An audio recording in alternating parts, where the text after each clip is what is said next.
Eta eskerrik asko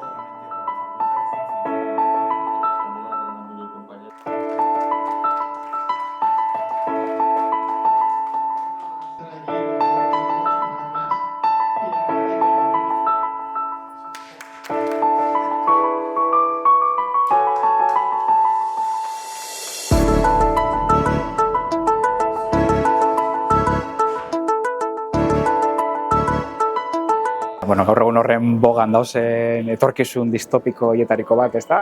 Horri buruz doia, non gaur egun internet bezala ezagutu dugun hori desagertu eginda, ez dakigu oso ondo zergatik, relatuan halako pista batzuk kontatzen ditu, baina ez da oso argi geratzen besta.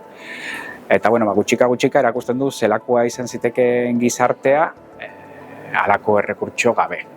Egia da, ni normalean pop estilo batekin idaztea gustatzen zaidala, baina hengoan igual pixkat ilunagoa urten zait, garaiak be halakoa dira, ez da? Ez dugu munduko gararik positiboenak bizi. Eta hortik handoa.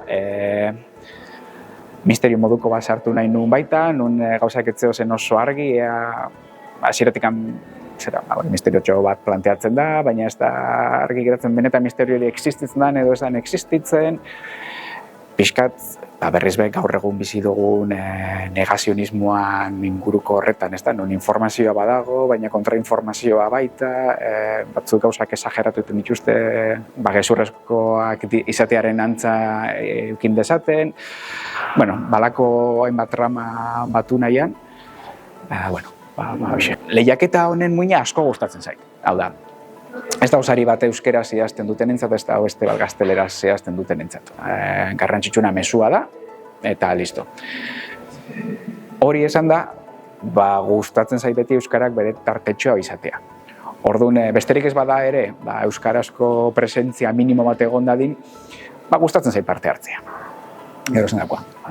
Irabazten baldin badet, noski eskertzen doala, eta lehen komentadot ez da, barrutikan posposik nago, igual ez dakit nabaritzen den edo ez, baina irabazten ez badot ere, euskerak alako txokotan bere presentzia eukitia garrantzitsua da, eta asko eskertzen diot antolatzaileei beti hori kontuen eukitia.